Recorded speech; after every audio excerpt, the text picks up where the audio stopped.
My father looked at me on my 67th birthday, raised a glass of Napa Valley Cabernet, and said, "I wish you were never born." And in that quiet suburban dining room just outside Columbus, Ohio, something inside me finally went still instead of breaking. 6 hours earlier, I had been standing in my kitchen at 10 a.m., tying on the pale blue apron my granddaughter Emma gave me last Christmas, rubbing rosemary and garlic over a 12-pound prime rib I had ordered from the local butcher for $189. I had set the dining table with the good china, the one with the thin gold rim I saved for holidays, and arranged fresh white tulips down the center, trimming each stem to exactly 8 inches so they would sit low enough for conversation. The house smelled like butter, thyme, and the vanilla buttercream frosting cooling on the counter. I told myself this birthday mattered, that 67 was not just another number but a quiet victory lap. I had paid off the mortgage on this 4-bedroom house 5 years ago. I had built a retirement account that allowed me to sleep at night. I had spent decades showing up for everyone else. My father, Robert Whitmore, arrived precisely at 4:12 p.m., as punctual and rigid as ever, his navy blazer pressed sharp enough to cut paper. He did not hug me. He nodded. "Smells fine," he said, as if evaluating a hotel lobby. My son Daniel came in right behind him, carrying a $24 grocery store cake I had not asked for, whispering something low into Grandpa's ear that made them both glance at me and then quickly away. I noticed it, but I chose grace. By 6 p.m., the dining room was full, Daniel and his wife Melissa, my 2 grandchildren swinging their legs under the table, the crystal glasses catching the soft yellow light from the chandelier. I poured the wine evenly, 5 ounces each, like I'd learned at a tasting in Sonoma years ago. I remember thinking how peaceful everything looked, how ordinary, how safe. Then my father tapped his fork gently against his glass. The room stilled. "I'd like to make a toast," he said, standing slowly, one hand resting on the back of his chair. I smiled automatically, already bracing for a compliment that would never quite come. He cleared his throat. "Margaret has always been determined," he began, and a few polite chuckles floated around the table. Then he looked directly at me, not unkindly, just coldly factual, and said, "Sometimes I've thought life might have been simpler if she had never been born." The words did not echo. They settled. 8 seconds passed. I counted them. No one corrected him. No one laughed it off. My granddaughter stared down at her mashed potatoes. Daniel shifted in his chair. Melissa took a sip of wine that lasted too long. I felt heat rise to my cheeks, but I did not cry. I did not argue. I did not ask him what he meant. I simply placed my napkin neatly beside my plate and said, "Thank you for your honesty, Dad." And in that moment, while the prime rib cooled and the tulips leaned slightly toward the light, I realized something he did not. I had already made decisions 3 months earlier that would change everything about who depended on whom in this family. After the plates were cleared and the grandchildren were settled in the living room with a movie, I stood alone at the kitchen sink, rinsing each dish by hand even though the dishwasher sat empty and ready, because I needed the rhythm of warm water and ceramic to steady my breathing. My father had resumed eating as if he had commented on the weather, asking Daniel to pass the horseradish sauce, discussing property taxes in Franklin County, never once looking at me again. I noticed the way Daniel kept glancing toward the hallway where my home office was located, the small room at the front of the house with the oak desk and the locked file cabinet. 3 months ago, in that very room, I had sat across from my attorney, Linda Carver, a woman in her early 50s with calm gray eyes and a habit of speaking plainly.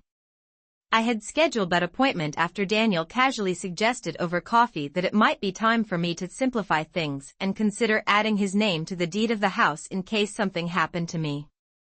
He had said it with concern in his voice, but there had been an urgency beneath it that did not feel like love.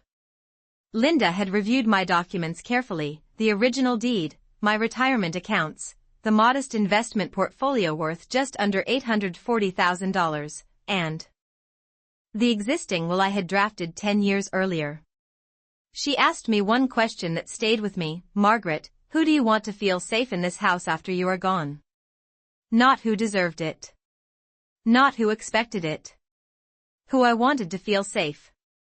That afternoon I created a revocable living trust in my own name, transferred the title of the house into it, and named a neutral third party as successor trustee. I also adjusted my will so that no one could pressure me into sudden changes during a moment of illness or confusion. I did not tell Daniel. I did not tell my father. I simply placed the updated documents in the fireproof safe bolted inside my closet and continued cooking Sunday dinners as if nothing had shifted. Back in the present, I dried the last wine glass and walked into the living room where my father was seated in my recliner, the one I had purchased with my first bonus 20 years ago. He was explaining to my grandson how, in his day, children respected their parents without question. I watched him for a moment, this man who had never once attended a school recital, who had reminded me at age 18 that I was an accident that complicated his plans, and I felt something unfamiliar settle over me. It was not anger. It was clarity.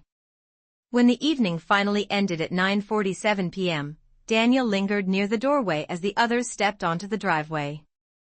About what Grandpa said, he began, rubbing the back of his neck. I held up my hand gently. It is fine, I told him. Everyone is entitled to their opinion. He hesitated, then added, we should probably talk soon about long-term arrangements. Just to make sure everything is organized. There it was again. Organized. Simplified. Managed. I smiled, the same small composed smile I had worn at the dinner table. Do not worry, I said. Everything is already organized. He did not understand the weight of that sentence. He kissed my cheek quickly and walked to his car. I locked the front door, turned off the porch light, and stood in the quiet hallway of the house I had paid for square foot by square foot, paycheck by paycheck. Upstairs, the tulips were beginning to droop slightly in their vase. I picked one up and trimmed the stem again, giving it fresh water, because some things can be revived with care. Others cannot. And as I climbed into bed that night, I realized my father had given me an unexpected gift at 67 years old. He had said out loud what he had always believed. And because he had finally been honest, I was free to be honest too. The next morning I woke up at 6:30 as I always did, the house quiet except for the low hum of the refrigerator and the distant sound of a delivery truck turning onto Maplewood Drive. Sunlight filtered through the blinds in thin, steady lines, landing across the hardwood floors I had refinished myself 15 years ago. For a moment, I allowed myself to feel the weight of the previous evening, not as pain but as confirmation. My father had said the quiet part out loud, and now there was no more guessing. I made coffee in the same ceramic mug I had used for a decade, the one with a small chip near the handle, and carried it into my home office. The oak desk sat exactly as I had left it, organized, deliberate, dependable. I unlocked the bottom drawer and removed the leather folder Linda Carver had given me 3 months earlier. Inside were copies of the trust documents, the updated will, and a letter I had written in my own handwriting but had not yet sealed. I read the first line again, slowly, to hear how it would sound if someone else ever had to read it aloud. It was not cruel. It was not defensive. It was clear. At 8:15, my phone vibrated with a text from Daniel. He wrote that Grandpa had been upset last night and that perhaps we should all sit down to discuss future plans like adults. I noticed he did not apologize. He framed it as logistics. I typed back that I would be happy to schedule a meeting later in the week and that I had already taken steps to ensure everything was structured responsibly. The 3 dots appeared, disappeared, and appeared again before he responded with a single word, good. Around 10 o'clock, my father called. His voice carried the same firm tone it had when I was 10 years old and had brought home a report card that was not perfect. He said. He hoped I had not taken his toast too personally and that sometimes the truth sounds harsh but builds character. I let him finish. Then I told him calmly that I appreciated honesty as well and that I had been reviewing long-term arrangements for the house and my estate.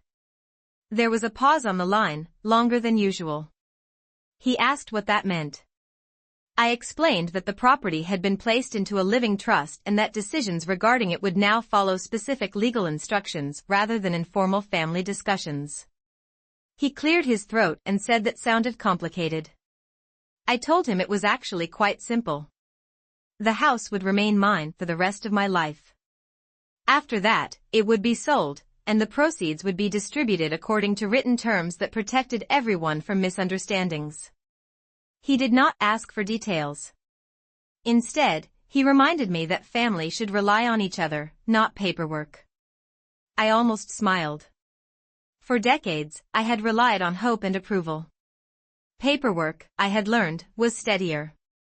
After I hung up, I walked through the house slowly, touching the back of the dining room chairs, straightening the framed photographs along the hallway. In one picture, Daniel was 8 years old, missing his front teeth, standing in front of this very house on the day we moved in. I had worked 2 jobs that year to afford the down payment, measuring every grocery bill down to the dollar. No one had handed me security. I built it. By noon, I had scheduled an appointment with Linda for Friday afternoon to finalize one additional adjustment. Not out of revenge, but out of alignment. If my existence had been considered a burden, then my resources would no longer be treated as an assumption. That evening, as I sat at the same dining table where my father had made his toast, I felt something settle fully into place. I was not the unwanted child at the head of that table anymore. I was the owner of it. And ownership, I realized, changes the balance of every conversation that follows. Friday afternoon arrived with a steady gray sky and a light March drizzle that made the streets of our neighborhood shine like polished slate. I drove to Linda Carver's office at 1:30, passing the elementary school where Daniel once played third base. And the grocery store where I used to count coupons down to the cent. Life looked ordinary, almost gentle, which made the quiet shift underneath it feel even more profound. Linda greeted me with the same composed smile and ushered me into her conference room, a space with cream-colored walls and a long walnut table that reflected the overhead lights in soft rectangles. She asked me how I was feeling after my birthday. I told her I felt clear. Not angry. Not wounded. Clear. I explained what my father had said and how Daniel had continued to frame conversations around organization and future arrangements. Linda listened without interrupting, then folded her hands and said, "Clarity is a powerful place to make decisions from." We reviewed the trust again line by line. The house on Maplewood Drive would remain in the trust under my full control during my lifetime. Upon my passing, it would be listed with a licensed realtor and sold at fair market value. The proceeds would be divided according to percentages I had chosen carefully, including a portion designated directly for my grandchildren's education accounts that no one else could access or redirect. I added one more provision that afternoon. If at any point I chose to downsize or relocate to a smaller property or a continuing care community, the trustee would follow my written instructions without requiring family approval. It was not dramatic. It was practical. But practicality can feel revolutionary when someone expects entitlement. When I left the office at 3:15, the rain had stopped. The air smelled clean, like wet pavement in early spring. I drove home slowly, thinking about the word burden. My father had never used that exact word at the table, but it had lived between his sentences for decades. I pulled into my driveway and noticed his sedan already parked along the curb. That surprised me. He had not mentioned coming by. I stepped inside and found him seated at my kitchen table, hands folded, posture rigid. Daniel stood near the counter, shifting his weight from one foot to the other. The leather folder from my desk lay unopened in front of them. My stomach did not drop. My pulse did not race. Instead, I felt the steadiness I had earned. "We were in the neighborhood," Daniel said, though there was no reason for them to be. My father. looked at me directly and said he thought it was time to speak plainly about the future of the house. He reminded me that at 88 years old he needed stability and that Daniel's family could benefit from consolidating assets rather than dividing them. I took a seat across from them and placed my hands flat on the table. I told them that the future of the house had already been addressed legally and thoughtfully. I explained that I had met with my attorney that afternoon and finalized provisions that ensured fairness, transparency, and independence. Daniel's expression shifted first, confusion tightening into something sharper. My father asked whether that meant I did not trust my own family.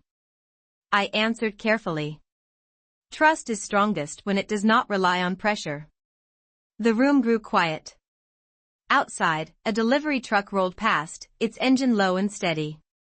In that still kitchen, under the same light where he had once told me I complicated his life, I realized the balance had fully changed. They were no longer discussing my future as if I were absent from it. They were reacting to decisions I had already made. And for the first time in my life, I was not asking for approval. I was informing them of boundaries. Daniel was the first to break the silence, and when he did, his voice carried a tightness I had not heard before.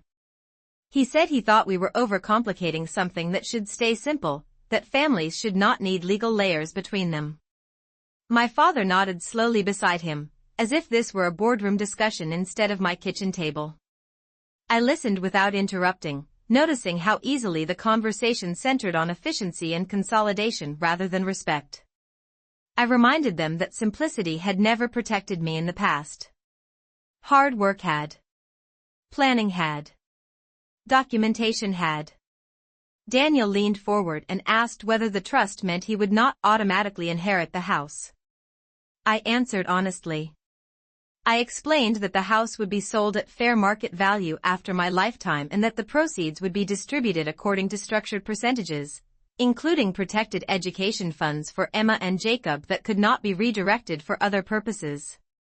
My father exhaled sharply and said that in his generation, children did not restrict their own bloodline with conditions.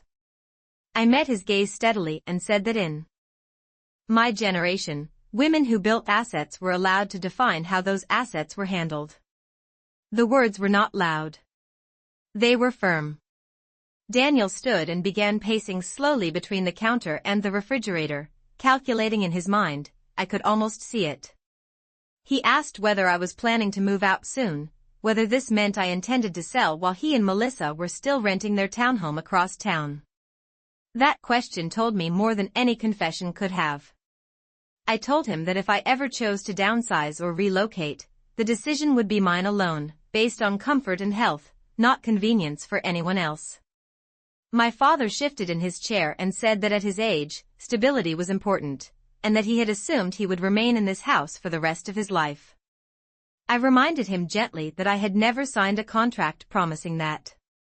I had offered him a room out of generosity after his condominium fees increased beyond what his pension comfortably covered.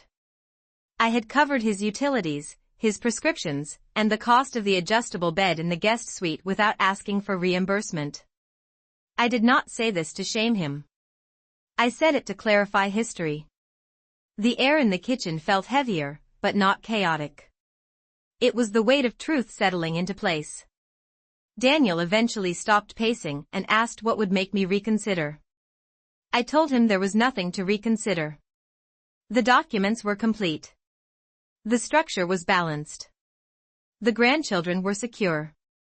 If anyone wished to build their own security, they were fully capable adults. My father looked at me for a long moment, longer than he had at the birthday table. There was no apology in his expression, but there was something else. Recognition. Perhaps for the first time, he was seeing that I was not the uncertain young woman waiting for approval. I was the homeowner. The account holder. The decision maker. After a few more strained minutes, Daniel picked up the leather folder but did not open it. He said they needed time to think. I told him that was wise. When they finally left, closing the front door with more force than necessary but without crossing any line of respect, I stood alone in the quiet kitchen once again. The clock above the stove read 4:40. 2 in the afternoon. I poured myself a glass of water, not wine, and sat at the same table where my father had once defined my existence as optional. I felt no urge to chase them, no desire to soften the structure I had built. Peace does not always arrive with warmth. Sometimes it arrives with boundaries that hold. And as I looked around the room, at the cabinets I had chosen, the countertops I had paid for, the mortgage statements that now read $0 owed, I understood something with complete certainty. I was not securing revenge. I was securing respect. And that difference would shape everything that followed. The house felt different the following week, not colder, not tense, just recalibrated. My father moved through the hallway more quietly, as if he were measuring the sound of his own footsteps against the hardwood floors. Daniel did not call for 3 days, which in our family counted as a statement. On Tuesday morning, I sat at the kitchen table reviewing my monthly expenses with a yellow legal pad, writing each number in careful columns, utilities averaging $340, property taxes divided into manageable installments, groceries hovering around $120 a week. I had lived most of my adult life inside numbers, because numbers do not shift their tone depending on mood. They either add up or they do not. Around 11 o'clock, my father entered the kitchen holding his mail, his reading glasses perched low on his nose. He cleared his throat and mentioned that his prescription co-payment had increased again, that the supplemental insurance was not covering what it once did.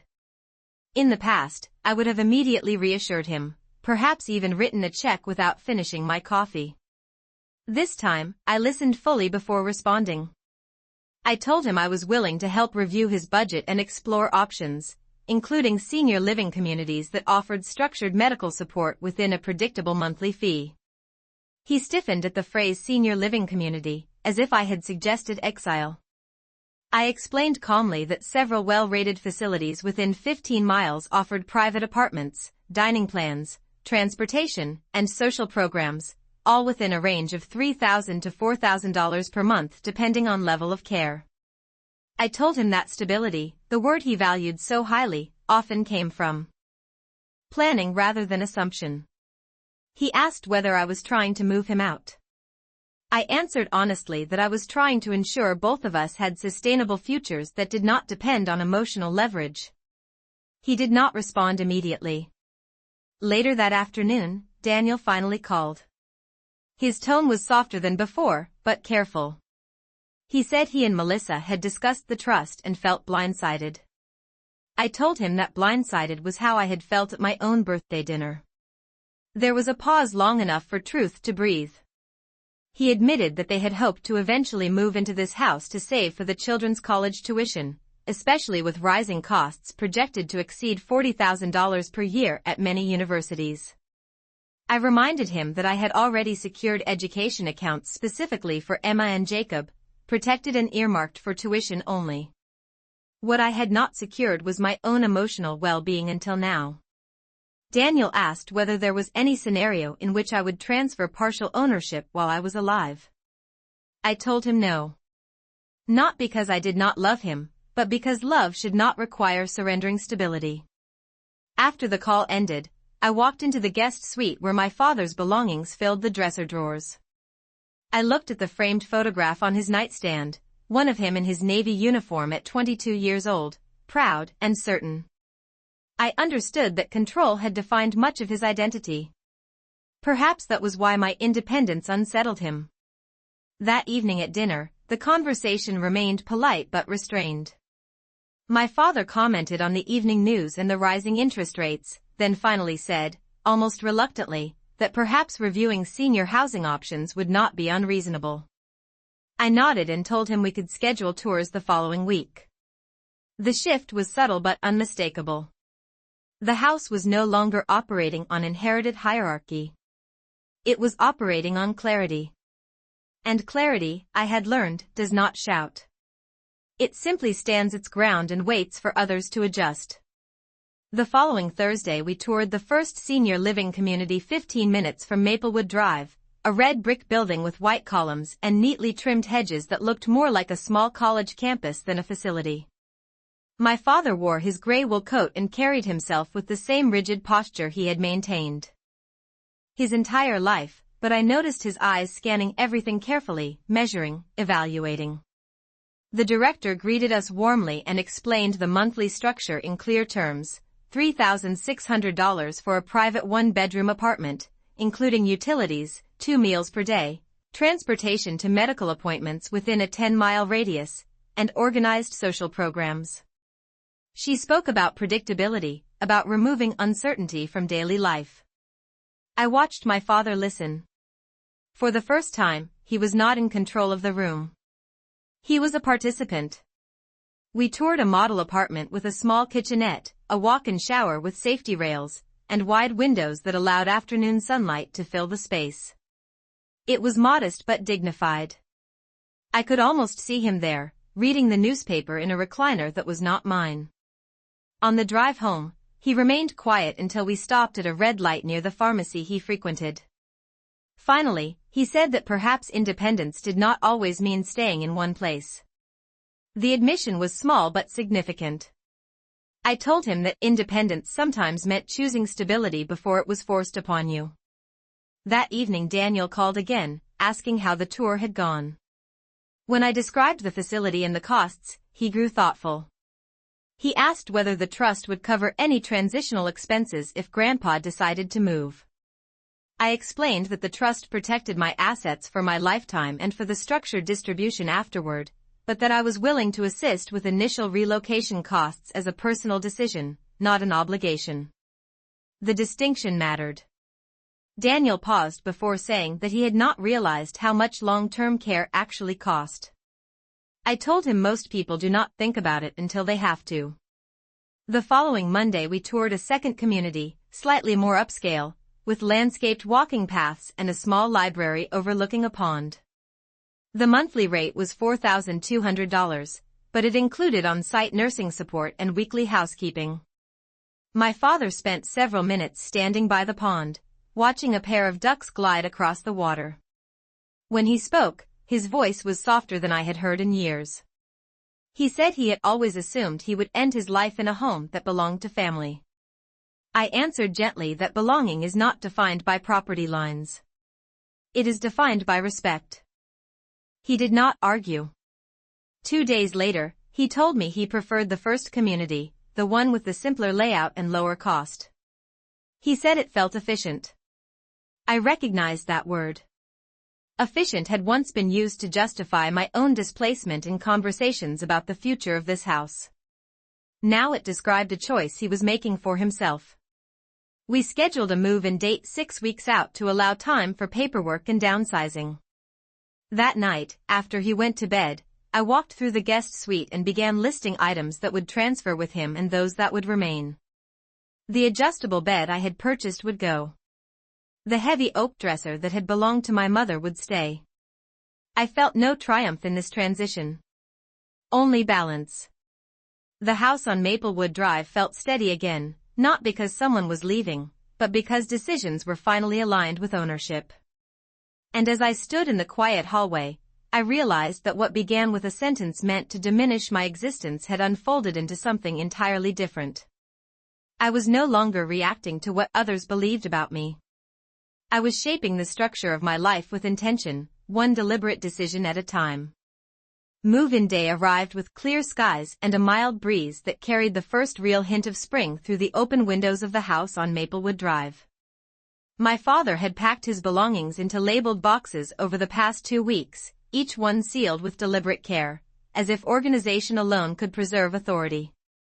I hired 2 professional movers for $480 to handle the heavier furniture, including the adjustable bed and the narrow bookshelf he insisted on bringing. Daniel came to help as well, quieter than usual, more observant. There were no dramatic exchanges, no raised voices. Just the steady rhythm of transition. As the movers carried the final box down the hallway, my father paused in the living room and looked around slowly. He stood near the fireplace mantel where family photographs had once been rearranged at his suggestion. His gaze lingered on the dining table visible through the archway, the same table where he had spoken words that shifted everything. For a brief moment, I wondered whether he would acknowledge that night. Instead, he adjusted his coat and said that the house looked well maintained. I thanked him. The drive to the senior living community was quiet, the back seat filled with neatly stacked boxes. When we arrived, the staff greeted him by name and reviewed the orientation packet, outlining meal schedules, transportation sign-up sheets, and community events. Daniel helped assemble the recliner near the window while I arranged his medications in the designated drawer. The apartment was modest but bright, the afternoon sunlight filtering across the small dining nook. My father sat down slowly and looked out at the courtyard where a few residents were walking along the paved path. He said the place felt efficient. I recognized that tone again, but this time it did not carry entitlement. It carried adjustment. Before leaving, I handed him an envelope containing a printed summary of his monthly budget, including his pension income, Social Security benefits, and projected expenses. I had also included information about an automatic payment schedule so he would not need to worry about late fees or paperwork. He studied the document carefully, then nodded once. On the drive back home, Daniel remained quiet until we reached the intersection near the elementary school. He finally said he had not realized how much responsibility I had carried all these years. I did not respond immediately. I let the statement rest between us. After a moment, I told him responsibility feels lighter when it is chosen rather than expected. He nodded slowly. When I pulled into my driveway alone that afternoon, the house felt larger, not emptier. The guest suite door stood open, the room cleared of personal items, sunlight stretching across the freshly vacuumed carpet. I walked through each space deliberately, touching the kitchen counter, straightening a picture frame, breathing in the familiar scent of polished wood and coffee. Nothing about the structure had changed. The walls were the same shade of warm cream. The mortgage balance remained zero. The trust documents rested securely in my office safe. But the energy had shifted entirely. That evening, I set one plate at the dining table instead of 3. I cooked a simple dinner of grilled salmon and steamed asparagus, poured myself a measured glass of wine, and sat at the head of the table without tension. There was no audience. No evaluation. No subtle negotiation disguised as concern. Only quiet. As I lifted my glass, I thought about the sentence that had begun. This unraveling. I wish you were never born. The words no longer echoed. They no longer defined me. Because standing in the stillness of the home I built and protected, I understood something with absolute clarity. My existence had never been the burden. The expectation that I would surrender it had been. 2 weeks after my father settled into his new apartment, I drove over on a Sunday afternoon carrying a small container of homemade chicken soup and a folder with updated contact numbers he might need. The courtyard was active with residents walking in slow, steady circles beneath early spring sunlight. When I knocked on his door, he answered without assistance, standing straighter than I expected. The apartment looked orderly. His navy photograph sat on the bookshelf beside a neatly folded American flag from my mother's memorial service. He invited me in and motioned toward the small dining nook. There was no tension in the room, only adjustment. He told me he had joined a morning discussion group about current events and that the routine suited him. He even mentioned the food was better than he anticipated. I listened, noticing that for the first time our conversation did not revolve around what I owed him or what should eventually transfer from my hands to someone else's. It revolved around his schedule, his choices, his present life. Before I left, he said something unexpected. He said that perhaps he had been too harsh at my birthday dinner. The apology was not elaborate, but it was real enough to land. I did not revisit the details. I simply nodded and told him that clarity can be uncomfortable but useful. On the drive home, I realized I no longer needed the apology to validate my decisions. The structure was already in place. The boundaries were already firm. When I pulled into my driveway, Daniel's car was parked along the curb. He was waiting on the front steps, holding a folder of his own. Inside were brochures for a modest 3-bedroom house across town that he and Melissa were considering purchasing within their own budget. He explained they had begun meeting with a financial advisor to map out a realistic 5-year plan instead of assuming proximity to my property would solve everything. I felt a quiet sense of pride, not because they were moving away from dependency, but because they were moving toward responsibility. We sat at the kitchen table and reviewed numbers together, not as negotiators, but as adults. For the first time in a long while, our conversation was balanced. After he left, I walked through the house slowly, pausing in the doorway of the guest suite that now held only a simple armchair and a small reading lamp. The space did not feel empty. It felt reclaimed. I stepped into my home office and opened the safe, looking briefly at the trust documents that had caused so much discomfort and, ultimately, so much growth. I closed the door gently and returned to the living room as evening settled outside the windows. The house on Maplewood Drive stood quiet and steady, just as it had on my birthday, but I was no longer waiting for approval to exist inside it. I had chosen dignity over silence, structure over assumption, and ownership over guilt. And in doing so, I did not diminish my family. I redefined my place within it.